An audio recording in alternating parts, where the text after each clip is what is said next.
Gracias, Fernando. ¿Cómo estás? ¿Qué tal? Mucho gusto. ¿Cómo te va?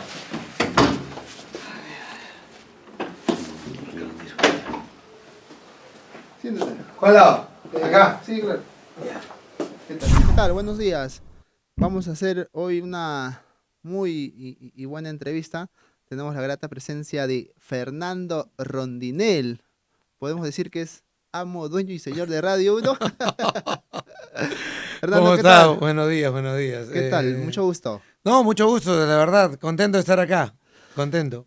Listo, Fernando. Quería comenzar antes de... Vamos a hablar de muchas cosas. ¿Mm? Quería un poco saber cómo se da tu llegada a Radio 1. Yo recuerdo, bueno, cuando era Ujú, entre niño adolescente, escuchaba a tu papá ujú. en las mañanas, ¿no? Siempre estaba en el horario, digamos, estelar, de 9 a Sí. 11, de 9 a 2. Lo escuchaba él. Posterior a eso, bueno, sé que se enfermó, estuvo un Ujú. poco delicado, se fue a Lima. Pero de ahí también ya en mi etapa adolescencia un poco como me perdí. Pero ¿cómo se da tu llegada a Ah, Radio 1? debes haber escuchado a mi papá entre Radio Tacna y Radio 1. Porque estaba en Radio Tacna y si la memoria a mí no me engaña, el año 98 salió de Radio Tacna para pasar a Radio 1. Temas políticos fueron básicamente los que hicieron que él saliera porque era un año electoral y el horario que él alquilaba en esa radio se lo alquilaron a otra empresa o otra persona. Básicamente al grupo que dirigía Tito Chocano. Que querían copar ese horario porque era el año de campaña electoral y a mi padre le dijeron que ya no continuaba. Para eso nosotros teníamos Radio 1 en señal de prueba y estábamos ahí en 2 de mayo en un pequeño cuarto que era un hostal antes, y donde teníamos una radio casi musical y que trataba de implementar algunos noticieros. Yo en esa época estaba acá en Tacna, era casi fin de año, enero, y había caído enfermo de hepatitis. ¿Qué edad tenías ahí, Fernando? Debo Un haber estimado. tenido 28, 28. sí, 28, 26 debo haber tenido, no Ya, recuerdo bien. Año 98, ella tenía 28, pues. 28, soy del 70 yo. del 70. Ajá. O sea, actualmente tienes, Fernando. Y yo tengo 53, Ya, 53. ok. Y mi mamá le dijo a mi padre, tiene su propia radio, hazla. Conversando, hablando los tres, que estábamos acá en Tacna, porque somos 4 con mi hermano Carlos, se definió, ya vamos. Entonces yo había llegado de Lima, me había enfermado, tenía que regresar a la universidad y le dije, bueno, me voy a quedar, si no me puedo mover, tengo que mantener el hígado parado, te voy a ayudar. ¿Cuánto tiempo nos demoramos en estar en primer lugar? Y mi padre me dijo, es el año 98, 8 años, me dijo. 8 años, le dije, no puedo tanto. Sí, 8 años son para hacer una buena campaña y hacer en primer lugar. La verdad es que lo logramos en un año. El 99 ya estábamos en primer lugar. Oye, ¿cómo así se logró digamos, el éxito tan rápido? Pues, digamos que es prematuro, ¿no? Un año, es un Creo tiempo que mi corto. padre no valoró primero su capacidad como periodista, su arraigo en la gente, la confianza que la gente tenía en él, ¿no? Quizás fue demasiado humilde en ese tema o no lo había medido. Y segundo, que era un año no solamente electoral acá en Tacna en el 98, sino que en el 99 eran las previas a la reelección de Fujimori. Y éramos el único medio de comunicación en contra de la reelección de Fujimori y que tenía contactos con entrevistados de carácter nacional que al haber sido mi padre congresista conocía y se relacionaba a través de diversos órganos y eran los únicos que hacían entrevistas a diversos políticos, personajes que estaban en posición en contra de la reelección y Tacna era anti-fujimorista ya en esa época y estaba en contra de la tercera reelección de Fujimori. Entonces eso creo que nos dio el posicionamiento para poder entrar con mayor fuerza y el 99, si la memoria no me engaña, segundo periodo del rating del CPI ya estábamos en primer lugar. Rápido, ¿ah? Ujú. Ha Con costado. algunas otras campañitas también que hicimos, ¿ah? Sí, recuerdo mucho. Regalábamos tacitas, relojes. Estaban con una especie de marketing, algo así. Claro, porque mi padre decía que la gente se levantaba escuchando radio, que no prendía la tele en esa época, que no había ese tema en los celulares, que ahora Claro, lo sí. agarras ahí. Entonces decía, en el desayuno tienen que estar con Radio Uno. ¿Qué les ponemos? Una taza para que tomen desayuno con el logo de la radio, un reloj porque todo el mundo miraba el reloj de la cocina a ver dónde salía, les hicimos relojes de cocina y empezamos a regalar. Hicimos algunas encuestitas también donde se escuchaba Radio Uno y donde no se escuchaba Radio Uno. Y Radio Uno se escuchaba en Ciudad Nueva, Cono Sur no era tan grande, ¿no? Se escuchaba en Alto de la Alianza, pero no se escuchaba en Pocoyay, en Alto de Lima, en la Urba Tacna, Urba Caplina, casco antiguo que mantenía mayor fidelidad a Radio Tacna. Y en ese entonces, ¿quién era, estaba en primer lugar? Radio Tacna, Tacna, RPP, RPP. ajá, Tacna, RPP, sí, las dos primeras eran. Pero RPP es un medio nacional, o sea, la competencia era Radio Tacna en todo caso, directa en la Mira, ciudad. para mí era mi competencia, para mi papá era RPP. Se apuntaba Tu, lejos. tu competencia es RPP, no es Radio Tacna. Me decía, ¿por qué? Porque nosotros somos nacionales. Me decía, nosotros no somos locales. Compara las programaciones, compara qué temas tocan. Y tenía razón, pues. Él decía siempre que la noticia y el debate de Tacna debería salir del Arunte del Intiorco. Que todo lo que se toque en Tacna no debería ser solamente quedarse entre dos cerros. Debería tener impacto nacional y si se puede internacional. Tenía bastante visión, ¿ah? Bueno, él trabajó en prensa desde los 14 años. Bueno, sí, pues, Ujú. y creo que el hecho de ser congresista le ayudó bastante, ahora que tú lo haces Mm. mención, en tener, digamos, contactos, ¿no? Fue- Para poder conversar con Fue gente. dirigente magisterial en la época del SUTE, estuvo preso en el CEPA, en la cárcel que está en medio de la selva, junto a Horacio Ceballos y otros luchadores del magisterio, en la época de Velasco, hasta que se logró que les reconocieran el sindicato, y siempre continuó en la vida política magisterial. Luego tuvo en el partido de izquierda, con Javier Descansé, con el Partido Unificado Mareteísta, antes la UDP, hasta que llegó a ser congresista por Izquierda Unida con Barrantes. O sea, tuvo bastante, digamos, aspectos dirigenciales, ¿no? Sí, formación periodística, magisterial y política. Política, ¿no? Y política o sea, creo que aprendes con muy buenos políticos, ¿no? O sea, hablarte de la izquierda de Barrantes, de Díaz antiguos. Canseco, de Jorge del Prado, Genaro Ledesma, es otra generación sea, comparado con lo que ves ahora, Cosa que ¿no? no se ve ahora, ¿no? Claro. Ujú. Oye, ¿cuántos años ya tu papá ha fallecido? 19, si no me equivoco. 19. 19, ¿Qué sí. edad tendría tu papá? Él murió a los 57, él tendría ahorita 79. Joven, ¿ah? No, a los 59 falleció, antes de los 60, y tendría hoy 78. 78. Se fue joven, en realidad, ¿no? Se fue joven, Se sí, fue se dejó joven, una ¿no? gran responsabilidad, la verdad. Fue un peso tremendo, fue muy rápido, sorpresivo, y bueno, nos dejó todo este legado a mi madre primero, y luego y a mí y a mi hermano. Ahorita, ¿quién ve la radio netamente? ¿Tú lo ves? ¿La ves Yo solo? la veo actualmente, sí. Ok. Pero también tengo el apoyo familiar de mi hermano.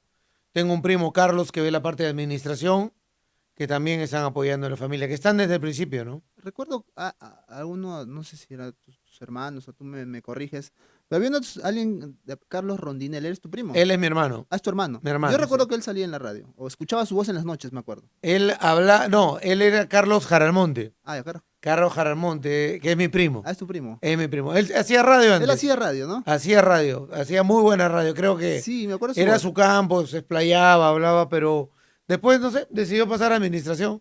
Ah, Se ok. fue para allá a apoyar todo ese tema.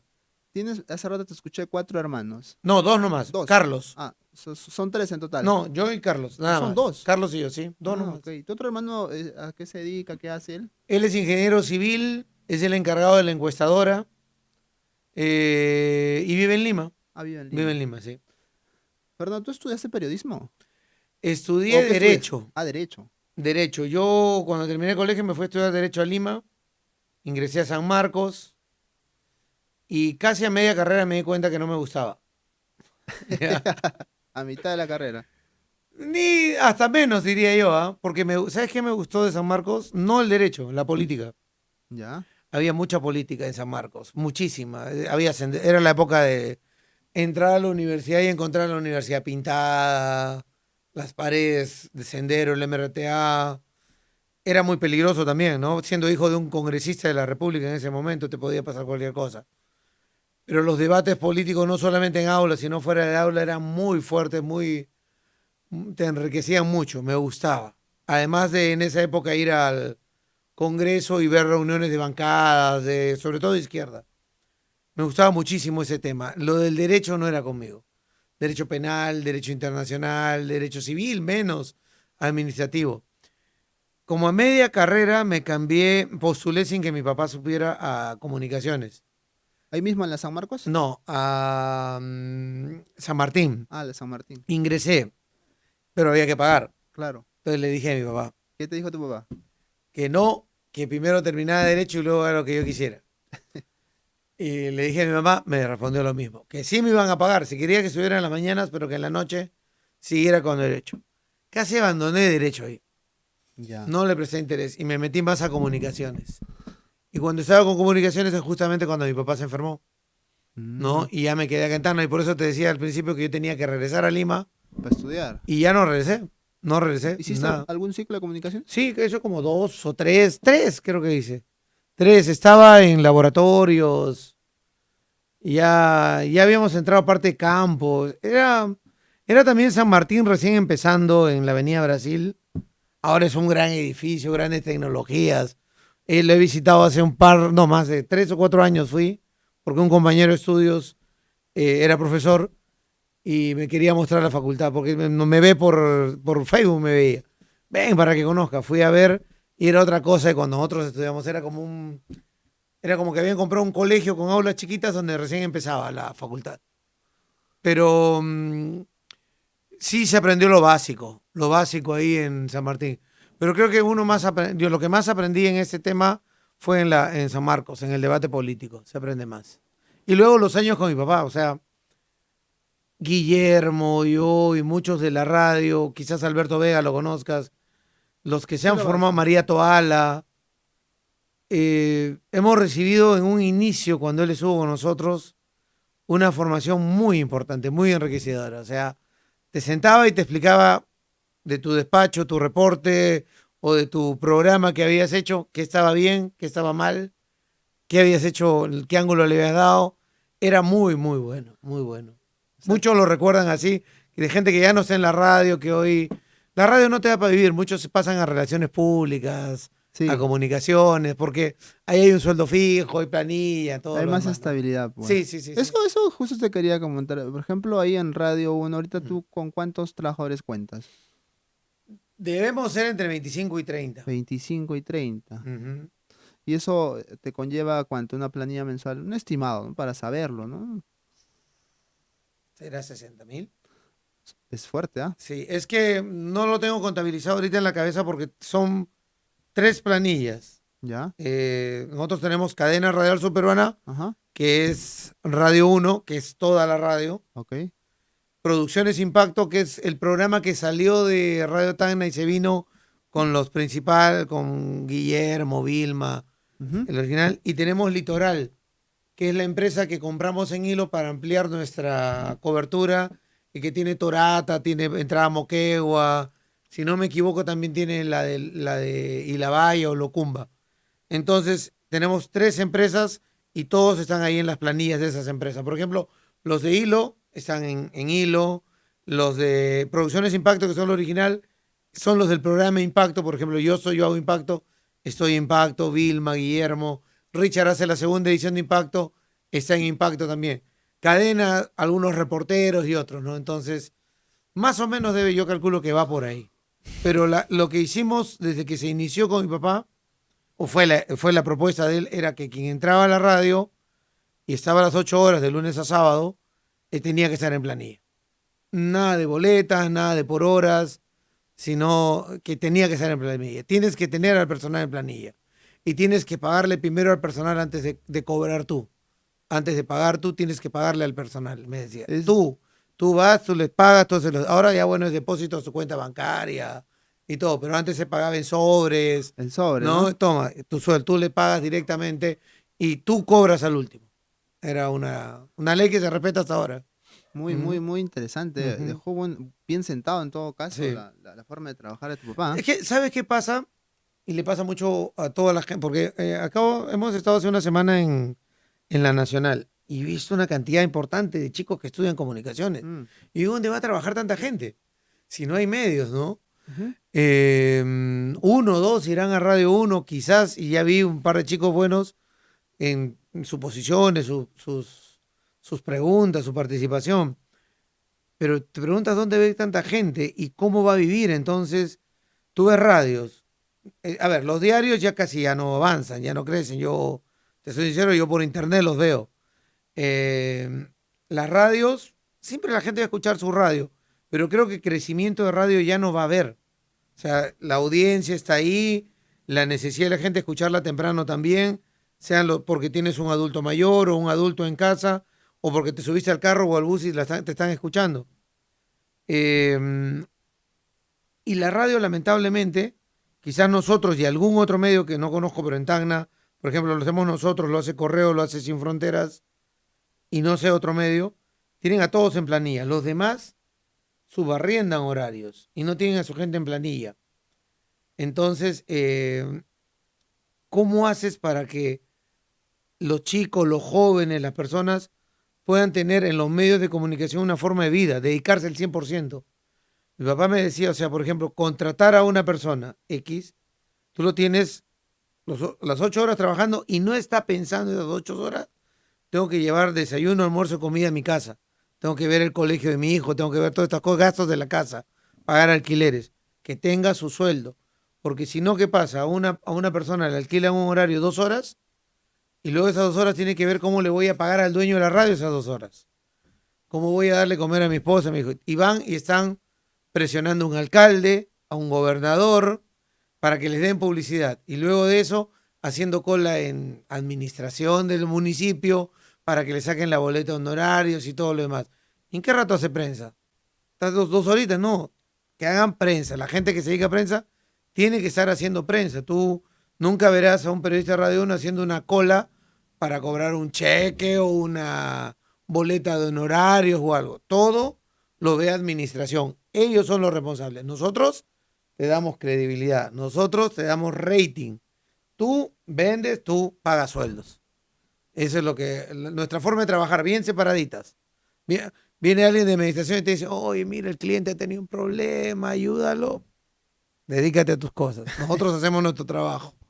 Ah, ok. Es bien interesante lo que dices Ujú. porque en realidad tal vez muchos chicos no lo sepan, pero la gente alquila pues su horario, tiene que pagar su hora Claro. radio, que digamos está, no sé, 500 soles, es un ejemplo, ¿no? Mira, mi Es un papá ejemplo. cuando salió, ¿cómo ha caído la radio? Mi papá cuando salió de Radio Tacna tenía 1 hora y 20 más o menos. Pagaba $1.000 Es por harto. esa hora. Muchísimo.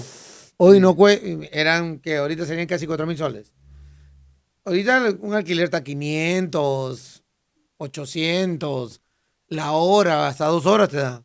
Ha ido bajando. Ha ido bajando. Pero no es digno, creo. O sea, ¿por qué? Porque tú pides una licencia al ministerio y le pones un proyecto al ministerio. Yo quiero hacer esta radio porque quiero hacer este proyecto y este proyecto de comunicaciones. Sea radio educativa, sea radio musical, hay un proyecto sobre eso. Y debes cumplirlo. Y nadie lo cumple porque su proyecto es alquilar. Eso no es un proyecto. El proyecto es lo que le presentaste al ministerio, ¿no?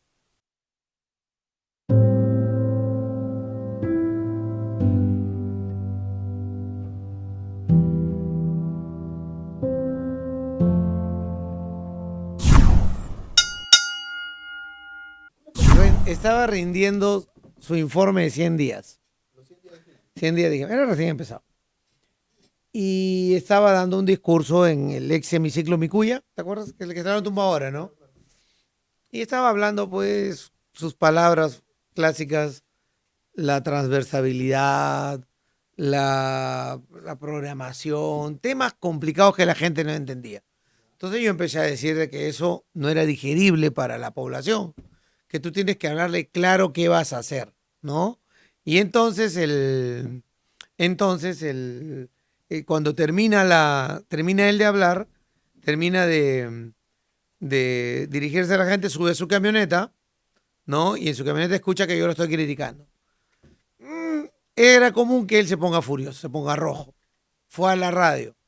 Entonces llegó a la radio y resulta que en la radio, para entrar, hay una puerta pequeñita y él quería entrar. Entonces le dijeron, no se preocupe, espere. El señor Rodríguez está haciendo su comentario. No, que yo quiero entrar, que aquí, que allá, que eso, que lo otro. Abrió la puerta y dice, no, que me abran o voy a patear la puerta, dijo. Entonces entró la secretaria, la asistente, mi coordinadora, se le llama coordinadora, dice que va a patear la puerta. Y yo dije, el gobernador dice que si no lo dejo entrar, va a patear la puerta. Para eso ya había metido la mano y abierto el pestillito de entrada y entró a la cabina. Y se puso a gritar, se me paró acá, yo me quedé sentado. Te soy sincero, yo me iba a parar. Pero Vilma, que es la secretaria, la de más experiencia, yo cuando estaba por pararme me hizo, Te hizo un gesto de calma, tranquilidad. calma, déjalo, el que pierde el control es él. Ya, pues me calmé, siéntese, siéntese, siéntese. Hasta que se le fue bajando y se sentó, pues. Yo no llegué a pararme. Felizmente no pisé El palito. el palito, que no creo que sea que ella me ha puesto el palito, él quería que suba su nivel. Entonces yo me quedé ahí nomás, ¿no? Me quedé ahí nomás. Siéntese y ya, bueno, procedimos a hacerle una entrevista, pues. Después ahora nos saludamos, conversamos, hablamos, todo, O sea, ¿no? Pero... ¿Ah? mejoró la relación. Sí, o sea, después lo he entrevistado, hemos tenido oportunidad de conversar, hablar, normal, pero yo acepto, o sea, primero que no pisé el palito, creo yo, y segundo, como siempre digo, o sea, ¿quién en Tacna no estaba escuchando ese momento en la radio? Todo Tacna se pasó la voz. Sí, ¿Ya? no, y aparte ha quedado grabado. La Ha gente quedado que grabado ahí, sí. que quiera ver, bueno, en YouTube Sí, puede sí, sí. encontrar la... Sí, las y imágenes. bueno, ¿qué le pasó después, no? Sí, O puede. sea, lamentablemente, ¿no? Claro, hasta ahora. Hasta ahora está en un proceso Claro. judicial, ¿no? Un proceso Habrá que judicial. ver cómo sale de ahí, ¿no? Pero era eso, o sea, era el tema de no controlar su furia, su temperamento, diría yo. Ahora, el gobernador regional, Lucho Torres, Mm. él ha sido alcalde ya 4 veces. Él es, Tres veces, sí. ¿no? Ujú. ¿Él es tu amigo actualmente, Fernando? Lo he visto una vez antes que juramente, Ya. justo me encontré con Pascual Luis ahí, Ajá. y lo he visto después de que ha juramentado 2 veces, en arresto Domiciliario. domiciliario, no cuando estuvo libre, porque en enero me parece que estuvo libre. O sea, yo he ido ahí a su vivienda. La primera vez, esa que te cuento, no hablé ni 2 minutos porque se paró y me dijo, conversa con Pascual. Porque él creía que yo estaba peleado con Pascual Huiza porque yo había sacado el caso de Solís, que había maltratado a la mujer y ahora está sentenciado su teniente alcalde cuando él era candidato y lo llevaba de teniente alcalde. Y nosotros habíamos sacado el caso de que Huiza llevaba un maltratador de mujeres en la lista y que debería retirarlo. Bueno, habían ganado y me dijo conversa. Yo le digo, no tengo ningún problema con él, yo cumplo mi labor, le digo. Mi chamba es mi chamba, yo no voy a cambiar mi posición. Conversé con Pascual, le digo, mi posición es esa. El tiempo me da la razón porque ahorita Solís está con doble sentencia, con pedido de suspensión y con Huiza que acaba de declarar de que el papá de Solís es narco. Y que por eso se cambió el apellido, era Pacuaguanaco Chino, si no me equivoco, y ahora es Solís, no recuerdo el segundo apellido. Entonces, el tiempo dio la razón, pero esa fue la primera vez. Y la segunda vez fue para pedirle 2 entrevistas. Si no me equivoco, una ha sido por el tema del agua, Ujú. ¿ya? Porque no contestaban. O sea, para hablar con Torres creo que pasas demasiados filtros, Ok. ¿ya? Así que fui de frente, oye, quiero hablar con el gobernador. Pero un rato me dijeron, ¿sabes qué? Necesito una entrevista de esto, de lo otro. Ya me dijo, y creo que lo entrevistó. Y la tercera también fue, o sea, básicamente cuando sale al aire es que tienes que ir a pedirle. Claro, ¿no? Porque ahí creó un muro ahí antes de entrar. Y la gente lo debe estar viviendo. Puede Me ser. parece que lo desconectan con la realidad. Tiene que escuchar más Radio 1. Acerca del gobernador, Mm. ¿qué te parece el hecho de que, bueno, cuando él ha ganado estando en arresto, pues, domiciliario, ¿no? ¿Qué te parece eso? O sea, que la población, a pesar de que el gobernador Torres actualmente haya estado con ese problema, lo haya elegido. Estamos hablando de un No, 30. yo creo que, mira, a ver, yo creo que Torres tiene, o sea, si la justicia dice que tiene o sea, fundados elementos de responsabilidad en el caso, en el punto 1, que es lo que evalúa la justicia, debe tener razón. Si no, el caso ya se hubiese caído. Eso creo que es real. Él va a tener que afrontar un proceso judicial, lo tiene que afrontar. Y la fiscalía debe acusarlo en su momento. con las pruebas que tenga, que no se conocen, lamentablemente. ¿No? En caso, por ejemplo, de los fariseos, que es Tom Connie, sí se conoce, las adendas, sabemos todo porque salió a la luz. Sí. Porque el fiscal también, en ese caso Luis Flores, habla y comenta más. En el caso, el de Torres, te digo, la fiscalía no suelta mucha información, no da información. Entonces, a ellos se les vence el plazo ahora en junio, si no me equivoco, de investigación y debe proceder a acusar. En eso estoy de acuerdo, que lo investiguen, que lo procesen y todo. En el 12 hay 7 o 5 motivos por el cual está con domiciliario. Creo que ahí sí no tiene razón la fiscalía y menos el Poder Judicial. Arraigo domiciliario tiene, ya lo conocemos. Familiar tiene. Laboral tiene. Y peligro de fuga, ¿dónde se va a fugar? Tiene problemas de salud y creo que cardíacos. No va a estar subiendo un cerro corriéndose de la justicia. O sea, creo que por ahí se le cae la domiciliaria. Pero sí tiene que afrontar a la justicia y la fiscalía tiene que acusarlo y tiene ahí el que defenderse y desbaratar los elementos que tenga la fiscalía. Entonces creo que en ese punto me parece que estamos cerrados. Ahora, es increíble que haya ganado en primera. O sea, que haya sacado más del 30% de la votación es increíble. Yo no lo pensaba. Nuestras encuestas no iban hacia allá. Lo daban en segunda vuelta con Ruiz. Se había caído Limache, que todo, o sea, Torres siempre estuvo primero en las encuestas. Segundo estuvo Ruiz con Limache. Ahí, para ver quién pasaba con él la segunda. Y atrás Martorell.